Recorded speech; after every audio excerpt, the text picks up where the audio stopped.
গাড়িতে ওরা যেতে চাইছে তাই যাচ্ছে, আমি ওদেরকে বলিনি গাড়িতে যেতে। ওরা চাইলেই ফ্লাইটে যেতে পারে, তান তো চাইলে সকলের ফ্লাইটের টিকিট কাটতে পারে। না না, সেরকম চাইলে তান কেন, তানের বাবাও সবার টিকিট কাটতে পারতো। হ্যাঁ তাও পারে, কিন্তু কি বলতো সমস্যাটা, আমাদের বাড়িতে তো কোনো কিছুরই মাপ নেই। মানে আজকে যদি তুমি ফ্লাইটের টিকিট কাটতে চাও সকলের জন্য, তাহলে তোমার মিনির টিকিট তো কাটতে হবে। মানে ঠিক আছে, মিনি তো ফ্যামিলি মেম্বার, কিন্তু তার সঙ্গে সঙ্গে শুধু ফ্যামিলি মেম্বার হলে হবে না, তোমাকে লালনের টিকিট কাটতে হবে, ফুলঝুরির টিকিট কাটতে হবে, তোমাকে ডলির টিকিটও কাটতে হবে। সেটাই হচ্ছে সমস্যা আসলে। সবাই মিলে একসঙ্গে থাকো, কি আর করা যাবে। আচ্ছা বড়দা, এইসব কথাগুলো বলার কোনো প্রয়োজন আছে কি? অন্তত আমি তো মনে করি কোনো প্রয়োজন নেই। নেহাত চড়ুই নাচতে ভালোবাসে, নাচের প্রতি একটা টান এসছে, নাচতে যাচ্ছে, তাই আমার যাওয়া।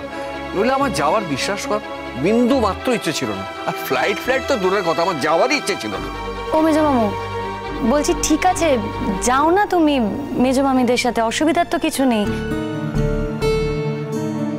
দেখো আমরা তো একই জায়গায় যাচ্ছি, আর তোমরা না হয় একটু আগে চলে গেলে, আর আগে গেলে জায়গাটা কেমন কি অবস্থা সবকিছু তো আমাদের জানাতে পারবে। ও ফোনে ফোনে যোগাযোগ রাখবো। আর দেখো চড়ুই দিদি এত বড় জায়গায় একটা নাচের সুযোগ পেয়েছে, আমাদেরও কিন্তু খুব আনন্দ হচ্ছে জানো তো। তুমি বরঞ্চ আগে আগেই চড়ুই দিদিকে নিয়ে বেরিয়ে যাও। এই লালন, আমাদের আর সময় নষ্ট করা উচিত হবে না, একটা গাড়ি ঠিক করে নিতে হবে। আরে তান দাদা, আমি তো একটা জায়গায় কথা বলে রেখেছি, ড্রাই গাড়ি নেবো, আমি চালাবো। এই তাতে হয়ে যাবে তো সবার? বৌমনি তুমি নিশ্চিন্তে থাকো, আমি একটা বড় গাড়ি বলেছি, সবাই আরামসে ওর মধ্যে চলে যাবো। যাক, এই দেবমাল্য আছে কিন্তু। আমার একটু একটু মারতে মজা আছে কিন্তু। আছে আছে। না ভুলে যাও না বাপু, বলে দিচ্ছি। কত বড় জায়গায় গান গাওয়াতে নিয়ে যাচ্ছে মিনিকে, কি করে যে সুযোগ করেছে সেটা তো দেবমাল্যই জানি। ভালো শোনো মা, একটু ভালো করে গেও, হ্যাঁ একটু একটু মাস্টারমশাইয়ের নাম ডুবিও না, অনেক আশা করে তোমাকে নিয়ে যাচ্ছি। আমি কারোর মুখ দেবো না, চিন্তা করো না। হ্যাঁ আমি তো ওখানে চান করতে যাচ্ছি। হ্যাঁ হ্যাঁ গান গাইবো নাকি? আমি তো চান করবো, সমুদ্রের জলে গিয়ে ঝাঁপ দিয়ে দেবো। কি বলছো মিনিদি? মিনি খবরদার, এখন যদি তুমি এসব কথা বলো না, তোমার একটু একটু মাস্টারমশাই কিন্তু খুব রেগে যাবে। একটা কথা আমাকে বলো তো মা, ওখানে গিয়ে তুমি গান গাইবে তো? হ্যাঁ একটুখানি গিয়ে দেবো, তারপরে তুমি সমুদ্রের জলে চান করবো। ও বাবা গো। মিনি, আমরা কিন্তু কেউ ওখানে যাচ্ছি না, তোমার বাবাও থাকছে না, আমিও থাকছি না। তুমি কিন্তু কাউকে বিরক্ত করবে না, বুঝেছো? আর মিনি, তুমি তো রাত্রিবেলা মায়ের কাছে ছাড়া শুতেই পারো না, তাহলে এবার তুমি কি করবে? কার কাছে শোবে? কেন একটু একটু মারতে রেখে নিয়ে শোবো।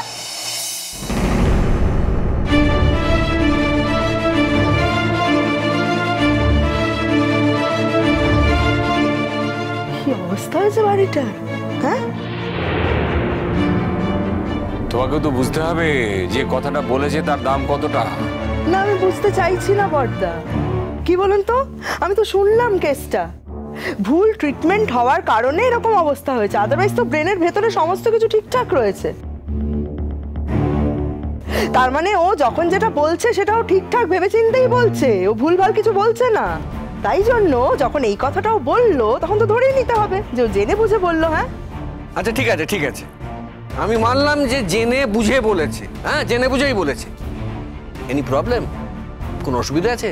হ্যাঁ সমস্যা? লজ্জা করে গো, লজ্জা করে, এরকম নোংরা কথাবার্তা দাঁড়িয়ে দাঁড়িয়ে শুনতে লজ্জা করে। কি কথা বলো তুমি মিনি? হ্যাঁ কথাগুলো যখন বলো একটু বুঝে বলতে পারো না? বোকার মতো কথাগুলো বলো। আচ্ছা এত লোক থাকতে ওখানে তোমাকে একটু একটু মাস্টারমশাইয়ের কাছেই শুতে হবে?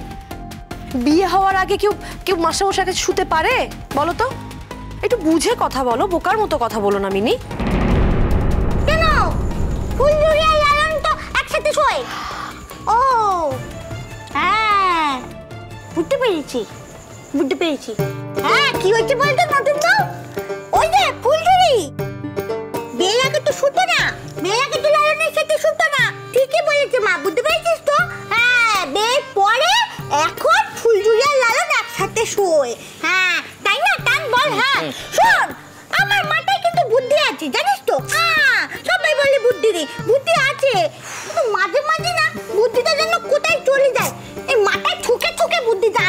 আচ্ছা ঠিক আছে হ্যাঁ বুঝতে পেরেছি আমি। হ্যাঁ চুপ। আঁকাটা হয়েছে? না হচ্ছে, রং করছি, বুঝতে পেরেছি। করো। এই যে শোনো দিদি ভাই, এখন এসব কথা মন থেকে বাদ দাও। তুমি কিন্তু খুব ভালো করে গান গাইবে, ঠিক আছে? আমরা এখানে সবাই অপেক্ষা করে থাকবো। যদি টিভিতে দেখায় দেখবো, আর যদি না দেখায় তোমাদের কাছে গল্প টল্প শুনবো। অনেক ছবি টবি তুলে আনতে হবে, কেমন? ভালো ভালো ছবি আনবে। এই ফুলঝুরি, ছবিগুলো কিন্তু পাঠাবি। আরে নিশ্চয়ই পাঠাবো, তোমাদেরকে সব ছবি পাঠাবো। তোমাদের ছবি পাঠাবো না তার কি করবো বলো? তোমরা তো আর যাচ্ছ না, ওই বসে বসে ছবিই দেখবে। মিনি যে কিরকম গান গাইবে জানি না। আরে তুমি একদম চিন্তা করো না বড় মামু, মিনি দিদি ভীষণ ভালো গান গায়, আর ওখানে গিয়ে তো আরো ভালো গান গাইবে, তাই না মিনি দিদি? হ্যাঁ খুব ভালো গান গাইবো আর চান করবো। কিন্তু লালন, ফুলঝুরি, তোরা কিন্তু খুব ভালো করে গান গাইবি।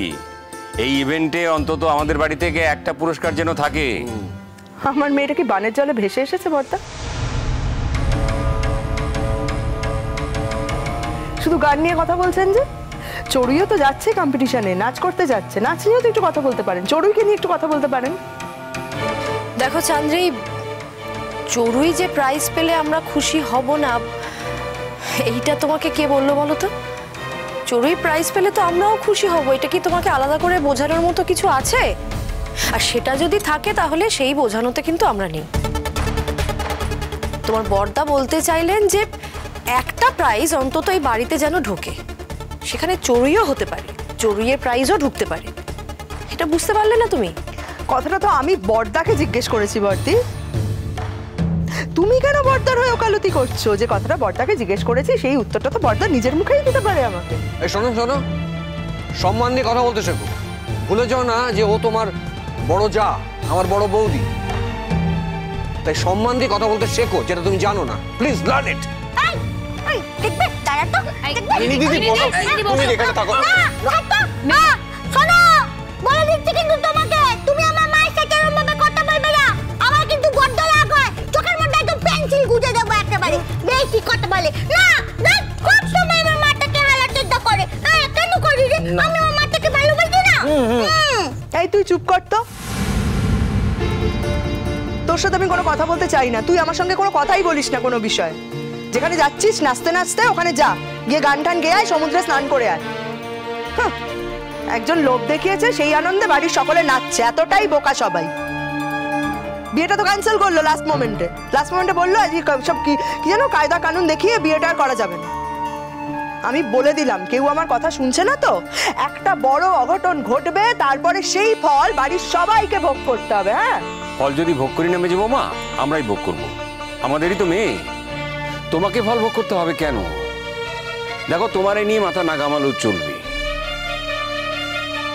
আমার মেয়ের ভালো মন্দ অন্তত তোমার থেকে আমরা ভালো বুঝি। মেজবু, তুমি এখানে দাঁড়িয়ে আছো কেন? যাও সুটকেস গুছিয়ে নাও। এখানে দাঁড়িয়ে দাঁড়িয়ে ঝগড়া করছো কেন?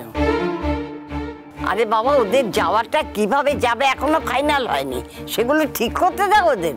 আমার কথা বলাতেই আপনাদের সমস্যা, আপনাদের মাঝখানে আমার উপস্থিতিটাই আপনাদের কাছে সমস্যা। তার কারণ আমি সঠিক সময়ে স্পষ্ট কথা বলি।